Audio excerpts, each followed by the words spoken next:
दोस्तों, कोलकाता की डॉक्टर बिटिया केस में बिटिया की डायरी का अभी अभी बड़ा खुलासा हुआ है। दोस्तों, सीबीआई को एक बहुत बड़ा सबूत मिला है। आपको बता दें, दोस्तों की संजय राय तो एक मोहरा था, उसे पैसे दिए गए थे। आखिर संजय राय को कितने पैसे मिले थे?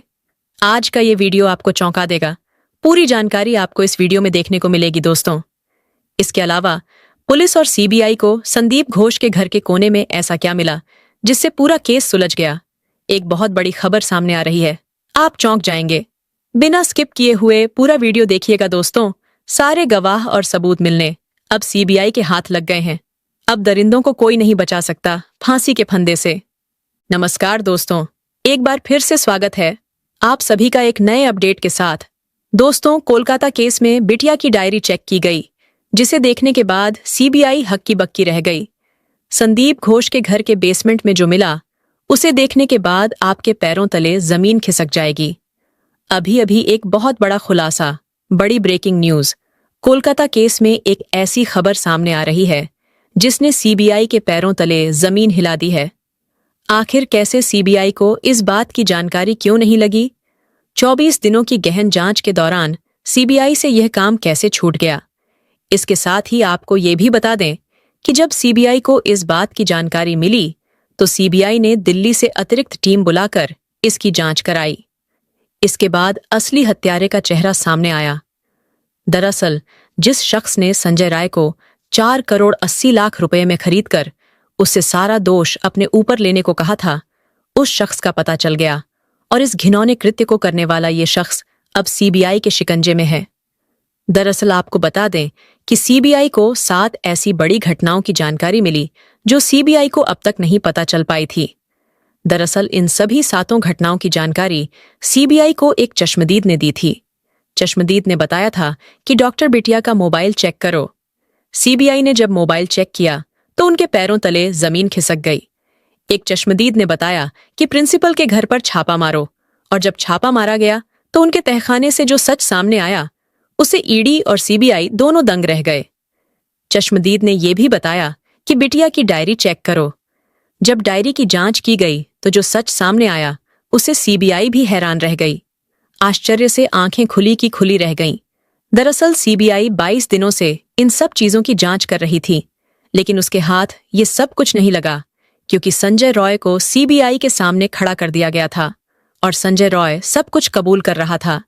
इस वजह से सीबीआई को लगा कि संजय रॉय और प्रिंसिपल संदीप घोष ही मुख्य आरोपी हैं और उन पर ही केस बंद हो जाएगा।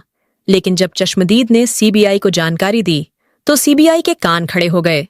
सीबीआई ने तुरंत दिल्ली से अतिरिक्त टीम बुलाई और इन आरोपियों को सजा दिलाने के लिए नए सिरे से जांच शुरू कर दी।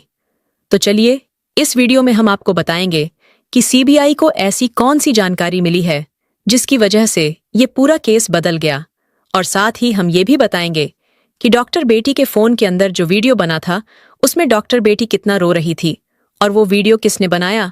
हम ये भी जानेंगे कि डॉक्टर बेटी के मोबाइल से मैसेज किसने भेजा, और हम ये भी जानेंगे कि जब डॉक्टर बेटी को प्रिंसिपल का काला सच पता चल गया तो फिर प्रिंसिपल ने उसे क्यों मरवा दिया।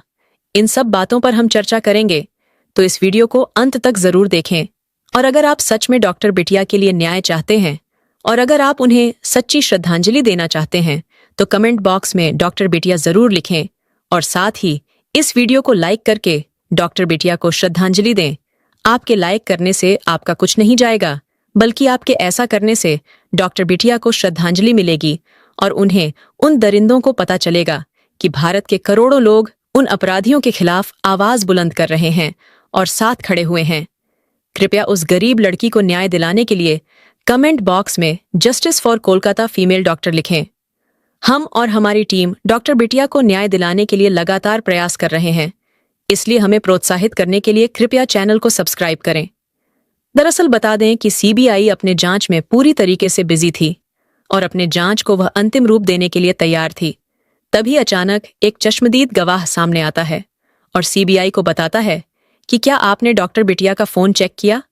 सीबीआई सन्न रह जाती है। फिर सीबीआई के लोग कहते हैं कि डॉक्टर बिटिया का फोन क्यों चेक करना है। चश्मदीद गवाह ने कहा, जरा आप एक बार चेक करिए। फिर सीबीआई अपने टेक्निकल टीम को डॉक्टर बिटिया का फोन देती है और इसके बाद जो पता चलता है, यकीन मानिए, उसके कारण सीबीआई को अपनी पूरी की पूरी जांच को फिर से शुरू करना पड़ता है। दरअसल डॉक्टर बिटिया के मोबाइल में उस रात जो घटना घटी थी, उसका वीडियो किसी ने रिकॉर्ड किया था। यह उन्हीं आरोपी में से एक आरोपी था जिसने अपने मोबाइल की जगह पर गलती से डॉक्टर बिटिया की मोबाइल से रिकॉर्डिंग शुरू कर दी थी। दरअसल डॉक्टर बिटिया का जो मोबाइल था और जो आरोपी का मोबाइल था, वह दोनों एक ही मॉडल के थे, जिसके कारण वह आरोपी अपने मोबाइल की जगह पर डॉक्टर बिटिया के मोबाइल से रिकॉर्डिंग शुरू कर देता है। और जब उसे पता चलता है कि अरे, ये तो दूसरे के फोन से रिकॉर्डिंग हो गया, तो वह तुरंत उस वीडियो को डिलीट कर देता। लेकिन सीबीआई उस वीडियो को वापस रिट्रीव करा लेती है और इसके बाद जब देखती है तो पूरा का पूरा खेल ही पलट जाता है। सीबीआई को सच में पता चल जाता है कि संजय राय को 4 करोड़ 20 लाख देकर के खरीदा गया है। एक थ्योरी के अनुसार बहुत पहले दावा किया जा रहा था कि संजय राय को फंसाया जा रहा है। संजय राय आरोपी तो है, लेकिन यह मुख्य आरोपी नहीं है। संजय रॉय ने बिटिया के साथ घिनौना काम किया तो था, लेकिन उसके साथ और भी थे। लेकिन सीबीआई को इसके खिलाफ कोई सबूत नहीं मिलता है, इसलिए सीबीआई को लगता है कि लोग ऐसे ही कह रहे हैं। लेकिन जब डॉक्टर बिटिया के मोबाइल को चेक किया जाता है तो यकीन मानिए, उसमें जब संजय की सच्चाई पता चलती है तो सीबीआई को यह समझ में आ जाता है कि सच में संजय रॉय को 4 करोड़ 20 लाख रुपए इसलिए दिए गए थे ताकि वह यह पूरे का पूरा जो जघन्य अपराध है वह अपने सर पर ले ले। तभी तो जब संजय राय को पहली बार पुलिस ने पकड़ा था, तभी संजय राय कह रहा था कि हाँ, मैंने ही अपराध किया है, मुझे सजा जल्दी से जल्दी दो और मामला खत्म करो। तब भी पुलिस ने एक बार सोचा था कि आखिर संजय रॉय एक ही बार में अपराध को कबूल कैसे कर लिया। अभी तक तो हमने जांच भी नहीं किया, फॉरेंसिक रिपोर्ट भी नहीं आई और संजय राय अपने आप को आरोपी मान लिया। यह इसके पीछे 4 करोड़ 80 लाख बोल रहा था। यही नहीं, एक चश्मदीद गवाह ने यह भी जानकारी दी कि प्रिंसिपल के घर पर छापा मारा जाए। इसके बाद ईडी और सीबीआई मिलकर के प्रिंसिपल के घर मौजूद एक तहखाना जो अंडरग्राउंड में बना हुआ था, उसमें जब छापा मारता है तो यकीन मानिए, जो सामने निकल कर आता है उससे सीबीआई और ईडी दोनों हिल जाती है। दरअसल बता दें कि सीबीआई और ईडी को छापे में मिलता है 2000 कैसेट, जी हाँ 2000 cassette, 7 memory card, 2 hard disk और कई करोड़ रुपए और 1 लाख का कैमरा और साथ ही साथ बहुत सारे ऐसे इक्विपमेंट जो यह जघन्य अपराध करने में काम आते हैं। ये सब मिलने के बाद सीबीआई और ईडी तो दंग ही रह गए। इस पूरे केस को अब ईडी भी संभालेगी, क्योंकि इसमें अरबों रुपए का खेल है और 4 करोड़ 80 लाख की रिश्वत की बात की गई है। तो अब इस केस में सिर्फ सीबीआई नहीं बल्कि ईडी भी इन्वॉल्व हो चुकी है। दरअसल बता दें, इसके साथ ही साथ ये भी पता चला कि डॉक्टर बिटिया के उस जघन्य अपराध का सबसे मेन आरोपी जो प्रिंसिपल है, उसके बारे में पहले से पता चल गया था। दरअसल डॉक्टर बिटिया को लगभग 25 दिन पहले यह पता चल चुका था कि प्रिंसिपल संदीप घोष इस हॉस्पिटल में जो ब्लू फिल्म की शूटिंग करता है वह कहाँ पर करता है। उसके बाद डॉक्टर बिटिया ने उसके खिलाफ सबूत भी इकट्ठा कर लिए थे और राष्ट्रपति को सौंपने ही वाली थी कि उसके पहले ही उसके साथ यह घिनौना काम हो गया और डॉक्टर बिटिया इस दुनिया को छोड़कर चली गई। अगर डॉक्टर बिटिया आज जिंदा होती तो हमें कुछ और ही स्कैंडल सुनने को मिलता। लेकिन डॉक्टर बिटिया के जाने के बाद कितना दुर्भाग्य है कि उन्हीं का केस आज पूरी दुनिया में हर जगह ब्रेकिंग न्यूज बन रहा है। और कौन नहीं इस केस में जानता है। इस केस की बात हर एक इंसान के कानों तक पहुंच चुकी है। यही नहीं, प्रिंसिपल के घर छापा मारने से लेकर बिटिया के घर के मोबाइल को चेक करने के बाद सबसे बड़ी खबर जो निकलकर यह आ रही है कि जो प्रिंसिपल को जो 4 करोड़ 80 लाख दिए गए थे वह पैसा ट्रांसफर हुआ था संजय राय के पास। इसीलिए संजय राय पहले दिन से ही उन आरोपों को मान रहा था। यही नहीं, सीबीआई ने बताया कि जब हमने प्रिंसिपल के घर पर छापा मारा था तो जो हमें 2000 सीडी कैसेट मिले थे, उन सीडी कैसेट में हर सीडी कैसेट में एक हॉस्पिटल का वह फिल्म रिकॉर्ड करके डाला गया था। और साथ ही साथ जो हमें वह मिले थे बहुत सारे मेमोरी कार्ड, उस मेमोरी कार्ड में उन सभी फिल्म का रॉ फुटेज था। दरअसल एक रिपोर्ट के अनुसार पता चला है कि जब भी कोई फिल्म शूट होती थी तो उसे सबसे पहले मेमोरी में डाला जाता था, फिर मेमोरी से रॉ फुटेज एडिटर के पास जाता था, एडिटर उसे एडिट करता था और फिर सीडी कैसेट में डालकर देता था फिर उसे ब्लैक मार्केट में बेचा जाता था। उसके लिए बोलियां लगाई जाती थीं। इसके साथ ही यह भी पता चला कि अस्पताल के अंदर जो ताज़ा शव आते थे, चाहे वो लड़की हो या लड़का, उनके साथ घिनौना काम करके उन्हें रिकॉर्ड किया जाता था। ये सारी रिकॉर्डिंग मिक्स ना हो, इसलिए जिंदा लोगों की रिकॉर्डिंग अलग होती थी और मरे हुए लोगों की रिकॉर्डिंग अलग कैसेट में रखी जाती थी। आपको जानकर हैरानी होगी कि मरे हुए लोगों की फिल्में जिंदा लोगों की फिल्मों से 10 गुना रेट पर बिकती थी, जिससे संदीप घोष को अरबों रुपए मिल गए और उसने सोचा कि अब हमारा ये काला धंधा कभी बंद नहीं होगा, क्योंकि उसे जो भी पैसे मिलते थे उसका ज्यादातर हिस्सा वो कट के रूप में बड़े अफसरों और नेताओं को दे देता था, जिससे वो लोग भी खुश रहते थे। और आजकल ये चल रहा है। मेडिकल कॉलेज में कई दशकों से यही घिनौना काम चल रहा था।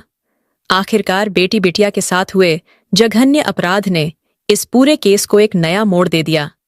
सीबीआई ईडी की एंट्री के बाद अब कहा जा रहा है कि ये केस बहुत जल्द बंद होने वाला है। लेकिन बंद करने से पहले आपको बता दूं कि सीबीआई इस केस की एक बार फिर से दोबारा जांच करना चाहती है, क्योंकि ईडी और सीबीआई की छापेमारी से लेकर चश्मदीदों के साथ साथ बेटी के मोबाइल में मिले वीडियो और 4 करोड़ 80 लाख को लेकर जो बातें सामने आईं, ये सब देखने के बाद अब मामला साफ हो गया है कि इसकी दोबारा जांच होना बेहद जरूरी है, क्योंकि इसमें कई ऐसे नाम सामने आ सकते हैं जिनके बारे में शायद अब तक किसी को कोई जानकारी नहीं थी। एक और जानकारी मैं आपको बताना चाहता हूं कि डॉक्टर बेटी के साथ ये घिनौना कृत्य होने से करीब कुछ घंटे पहले एक मैसेज भेजा गया था। उसमें लिखा था कि माँ, मैं ठीक हूं, मैंने खाना खा लिया है और अब आराम कर रही हूं और सोने जा रही हूं। इसके बाद सुबह उठकर फिर से ड्यूटी ज्वाइन करूंगी।